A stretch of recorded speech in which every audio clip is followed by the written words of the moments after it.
Hi guys, ఇదైతే ఏదో ఒక రోజు ఈవినింగ్ రోజు అనమాట. ఆ రోజు కాలేజ్ నుంచి వచ్చిన తర్వాత నాకు ఏమన్నా తినాలనిపించింది. ఇంకా మా చెల్లెల్ని తడుకొని బయటకు వచ్చాను, ఏమన్నా ఉన్నాయేమో అనేసి అవ్వ దగ్గర. బట్ అవ్వ ఆ రోజు ఏం చేయలేదు. ఇంకా మా మమ్మీ కూడా ఏదో కూర చేసిన్నారు, సంథింగ్ నాకు గుర్తులేదు. ఇంకా ఆ రోజు రైస్ ఉండింది. యూట్యూబ్లో చూస్తేనేమో రైస్తో ఈ రెసిపీ కనిపించింది, తినాలనిపించి చేసుకున్నాను అనమాట.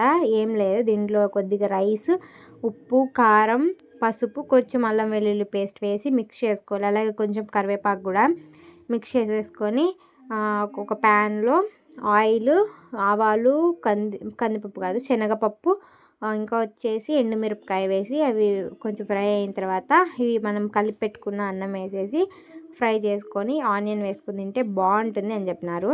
ఇంకా నేను సేమ్ ప్రాసెస్ చేశాను. బట్ నేను ఫస్ట్ ఒక 2 ముద్దలు తిన్నప్పుడు ఓకే పర్లేదు బాగుంది అనిపించింది. ఇంకా తినంగా ఏమైందంటే బొరుగులు తింటాం కదా మనము, అలానే అనిపించింది. ఇంకా అందుకనేసి నేను కొంచెం తిన్నాను. ఇంకా మిగిలింది మా చెల్లెలకి ఇచ్చేసాను అనమాట. ఇంకా అది తనకి ఇచ్చేసి నేను మళ్ళీ వేరే అన్నం పెట్టుకొని మా మమ్మీ చేసిన కూర వేసుకొని తిన్నాను.